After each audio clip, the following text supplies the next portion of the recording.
সরকারি চাকরিতে কোটা ব্যবস্থা বাতিল করে 2018 সালে সরকারের জারি করা পরিপত্র পুনর্বহালের দাবিতে সারা দেশের গুরুত্বপূর্ণ সড়ক মহাসড়ক অবরোধের ডাক দিয়েছেন শিক্ষার্থীরা। তারা এই কর্মসূচির নাম দিয়েছেন বাংলা ব্লক। শনিবার ঢাকার শাহবাগে আন্দোলনকারীদের পক্ষ থেকে ঘোষণা দেওয়া হয়, আজ বিকেল থেকেই বাংলা ব্লক কর্মসূচি পালন করা হবে। শনিবার শিক্ষার্থীরা দাবি আদায়ে পূর্ব নির্ধারিত বিক্ষোভ কর্মসূচি শেষে শাহবাগ অবরোধ করেন।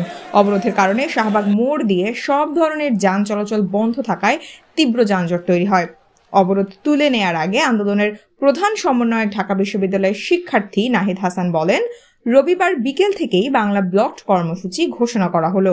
শুধু শাহবাগ মোড় নয়, শাহবাগ ও ঢাকা শহরের সায়েন্স ল্যাব, চাংখারপুল, নীলক্ষেত, মতিঝিল সহ প্রতিটি পয়েন্টে বিশ্ববিদ্যালয় ও কলেজগুলোর শিক্ষার্থীরা নেমে এসে কর্মসূচি সফল করবেন।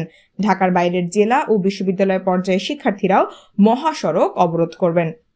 পূর্ব নির্ধারিত কর্মসূচির অংশ হিসেবে কোটা বিরোধী আন্দোলনকারীরা শনিবার ঢাকা বিশ্ববিদ্যালয়, জাহাঙ্গীরনগর বিশ্ববিদ্যালয়, রাজশাহী বিশ্ববিদ্যালয়, জগন্নাথ বিশ্ববিদ্যালয়, খুলনা বিশ্ববিদ্যালয় সহ বিভিন্ন বিশ্ববিদ্যালয় ও কলেজ ক্যাম্পাসে বিক্ষোভ করেন।